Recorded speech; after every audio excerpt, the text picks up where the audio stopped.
Hello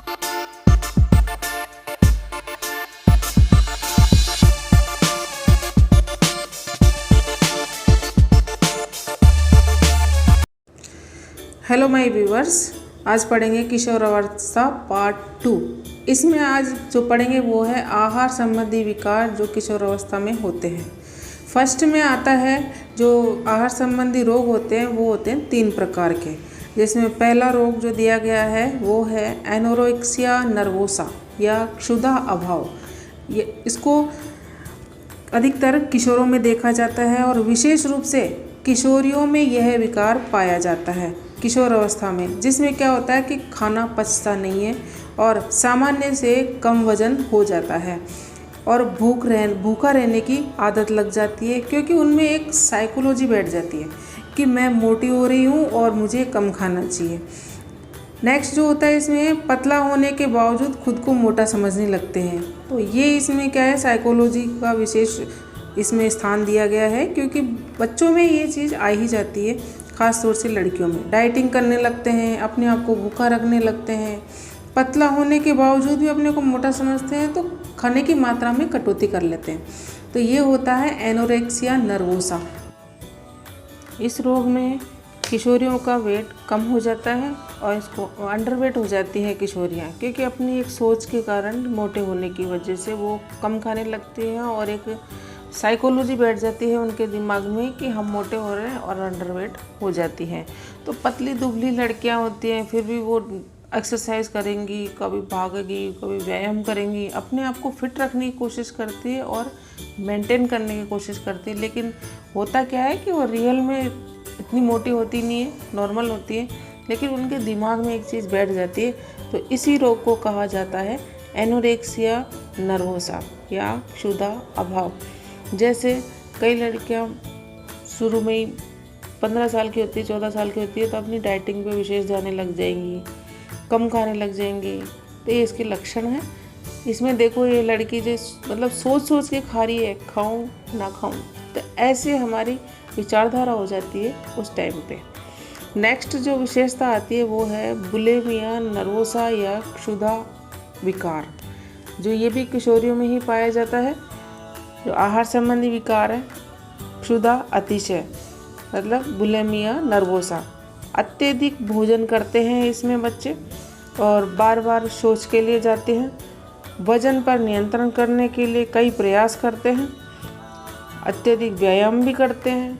और कभी कभी क्या होता है कि अगर उनको लगता है कि हमने आज ज़्यादा खा लिया, हमारा पेट फूल गया है, तो उसको खाने को मतलब निकालने की कोशिश करते हैं, मुंह में उंगलियां डाल डाल कर उल्टी करने की कोशिश करते हैं।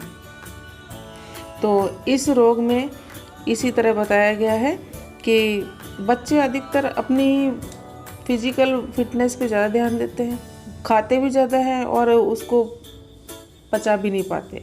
तो इस एक नॉर्मल वेट होते हैं, लेकिन फिर भी इनमें ये चीज़ आ जाती है। किशोरिया और किशोर में दोनों में ये रोग हो जाता है।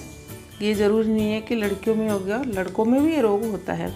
तो बुलिमिया नर्वोसा ये रोग है जिसमें बच्चे मोटे नहीं होते हैं, नॉर्मल वेट होते हैं, फिर भी बार बार यही सोचते हैं कि भाई खाना खाएंगे भी, और फिर भी अपने आप को नियंत्रण करने की कोशिश भी करते हैं। होते तो वो अपने आप में अंडर वेट ही मतलब नॉर्मल वेट वाले ही होते हैं, लेकिन फिर भी उनके दिमाग में ये साइकोलॉजी बैठ जाती है कि हमारा वेट ज़्यादा हो रहा है और हम ज़्यादा खाते हैं, शायद हम व्यायाम करेंगे तो हमारा खाना भी पच जाएगा, हम नॉर्मल ही रहेंगे, लेकिन होते नॉर्मल है। एक साइकोलॉजी बैठी होती है।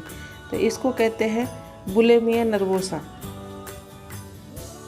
तो ये इसकी विशेषता है बुलिमिया नर्वोसा रोग की, जो किशोरों में पाया जाता है। मुंह में उंगलियां डाल के उल्टियाँ करना, अत्यधिक दवाएं लेते हैं क्योंकि हमारा वेट बढ़ रहा है, या फिर हम ज़्यादा खाते हैं तो उसको पचाने की क्षमता उनमें हो। नॉर्मल वेट होते हैं, इतना कोई ख़ास वेट नहीं होता है, लेकिन एक साइकोलॉजी है। तो ये है बुलिमिया नर्वोसा रोग जो किशोर अवस्था में पाया जाता है। ये है बुलिमिया नर्वोसा रोग। इसके बाद आता है नेक्स्ट जो रोग है वो है binge eating disorder. Binge eating disorder जिसमें बच्चों का वजन ओवरवेट हो जाता है। इस रोग से जो ग्रसित बच्चे होते हैं उनमें हर समय खाने की लत रहती है, उनका ध्यान हमेशा रहता है खाने में। मोटापा बढ़ने की अत्यधिक संभावना होती है इसमें। जब ज़्यादा खाएंगे और बैठे बैठे बस सारा दिन खाने का काम करेंगे तो मोटा तो होना ही है, तो ये स्वाभाविक है, मोटापा बढ़ जाएगा। अधिक खाने की आदत पर नियंत्रण करने में असमर्थ होंगे। वो चाहते भी है कि हम ना खाएं, हम कम खाएं, लेकिन फिर भी उनकी आदत इस तरह की हो जाती है कि उनका सिर्फ एक की तरफ ध्यान रहता है कि मुझे खाना चाहिए।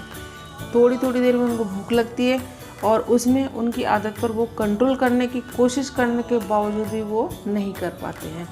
तो उनकी एक मेंटलिटी बन जाती है कि जैसे हमने कोई अच्छा खाना बनाया तो उनका क्या अपने आप को रोक नहीं पाते ऐसे बच्चे, और सारे दिन उनका इन्हीं में ध्यान रहता है कि हम क्या खाएं, कैसे खाएं, ये अच्छा है, वो अच्छा है। तो अच्छी चीज़ भी खाएंगे तो उनको अच्छी नहीं लग रही है तो भी खाएंगे, क्योंकि उनको खाना है सिर्फ। तो ये इस तरह की मेंटलिटी होती है इस पीरियड में, जिसमें बिंज ईटिंग डिसऑर्डर होता है ये रोग। तो ये वाले बच्चे दिखने में भी बहुत मोटे होते हैं, हेल्दी होते हैं, गोलू मोलू टाइप्स। तो इसी वजह से ये रोग हो जाता है, खाने की वजह से।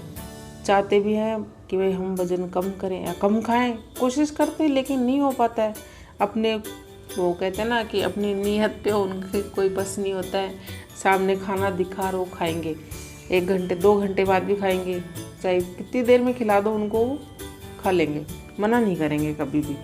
तो इस रोग में ये लक्षण दिखते हैं। और इस तरह के बच्चे ओवरवेट होते हैं, विशेष रूप से देखा जाए तो बहुत ओवरवेट होते हैं। आपने भी देखा होगा, कभी कभी उम्र नहीं होती है बच्चों की, 15-16 साल के बच्चे ऐसे हेल्दी दिखते हैं जैसे कोई 20-20 साल के हों या उससे भी ज़्यादा उम्र के हों। उनकी ऐसी हेल्थ दिखती है जिसकी वजह से उनके कपड़े नहीं आते हैं, मतलब बहुत हेल्दी होते हैं तो फिटिंग के कपड़े नहीं आएंगे उनके, अजीब से दिखते हैं, बिल्कुल अजीब से। और उनका सारा दिन यही है कि भाई खाएं, बस खाने में ध्यान रहता है। तो ये कोई उनके खुद पे बस नहीं है। ये हम सोचते हैं ना कि ये खाता है, कई बार तो पेरेंट्स डांटते भी है, बहुत कुछ करते हैं, लेकिन वो मानते नहीं है क्योंकि वो खुद की आदत से खुद ही परेशान होते हैं। लेकिन इसको अपने को धीरे धीरे हम चाहे तो कम कर सकते हैं। उनकी इस आदत पर कंट्रोल किया जा सकता है। उनको ज़्यादा मात्रा में न दे करके थोड़ी मात्रा में अगर खाने को दिया जाए, जब भी वो खाएं तब, तो उनके इस हेल्थ को कंट्रोल किया जा सकता है और इस आदत को छुड़ाया भी जा सकता है। तो किशोरावस्था में ये वाली आदत बन जाती है और ये वाला विकार हो जाता है, जो बिंज ईटिंग डिसऑर्डर के नाम से जाना जाता है। इसी में 2 लक्षण अभी बताए थे मैंने कि वजन पर नियंत्रण करने में असमर्थ होते हैं, कोशिश करते हैं लेकिन वह असमर्थ रह जाते हैं। ये सब मस्तिष्क के विकार हैं, क्योंकि मस्तिष्क से ही उत्पन्न होती है हमारी हर बुराई और हर अच्छाई। मस्तिष्क से ही उसमें कंट्रोल होता है और मस्तिष्क भी गाइड करता है हमको हर चीज़ के लिए। तो एक मस्तिष्क विकार ही है ये, जिसको हम एकदम से नहीं, धीरे धीरे सही कर सकते हैं। ये देखिए, लड़की जैसे खा रही है, ये वाली आदत पड़ जाती है इस वाले रोग में। अभी मानसिक विकास की बात करें कि मानसिक जो विकार है ना, इस जो तीनों रोगों में बताया गया था पहले, 16 वर्ष की उम्र में पूर्ण मानसिक विकास हो जाता है। किसने कहा था? क्रो एंड क्रो ने। ये मनोवैज्ञानिक हैं जिन्होंने ये मानसिकता के बारे में बताया है कि 16 वर्ष की उम्र में बालक का मानसिक विकास पूर्ण हो जाता है। ये इन महाशय का मानना है। नेक्स्ट, इसी के बारे में वाटसन ने कहा है कि बालक का विकास 18 वर्ष की उम्र में पूरा हो जाता है पूर्ण रूप से। तो इन दोनों में भी गतिरोध है कि एक ने कहा है 16 वर्ष, एक ने कहा 18 वर्ष। संपूर्ण विकास हो जाता है, मतलब मानसिक योग्यता की बात करें तो बालक का जो विकास होता है वो क्रो एंड क्रो के हिसाब से तो 16 वर्ष की उम्र में होता है और वाटसन के हिसाब से 18 वर्ष की उम्र में हो जाता है। तो ये क्या वेरी इंपॉर्टेंट क्वेश्चन है, जो ये पहले एग्जाम्स में आए हैं, पिछली रीट में भी आए थे। तो ये चीज़ थोड़े ध्यान देने वाली है कि हमारे क्या मानसिक योग्यताओं के क्वेश्चंस, डेफिनेशंस, कथन, विशेषताएं, जैसे अभी रोग की विशेषताएं बताई मैंने, एनोरेक्सिया नर्वोसा की, बुलिमिया नर्वोसा की, बिंज ईटिंग डिसऑर्डर की। तो तीनों की अलग अलग विशेषताएं हैं इनमें वेट का स्तर भी अलग अलग है, एक में अंडर वेट रहते हैं, एक में नॉर्मल वेट है, एक में ओवर वेट है। तो ये चीज़ें हमारे एग्ज़ाम्स में पूछी जाती हैं। कभी कभी हमारे बोलने के विकार जो भी हमारे बच्चों में विकार पैदा होते हैं, अभी ये आहार संबंधी है, किसी में बोलने में तकलीफ़ होती है, कोई शब्दों का उच्चारण ठीक से नहीं कर पाता है, तो ये रोग हमारे शिक्षा मनोविज्ञान में आते हैं और ये साइकोलॉजी के हिसाब से काफ़ी मान्यता देते हैं। तो ये है हमारे आहार संबंधी विकार।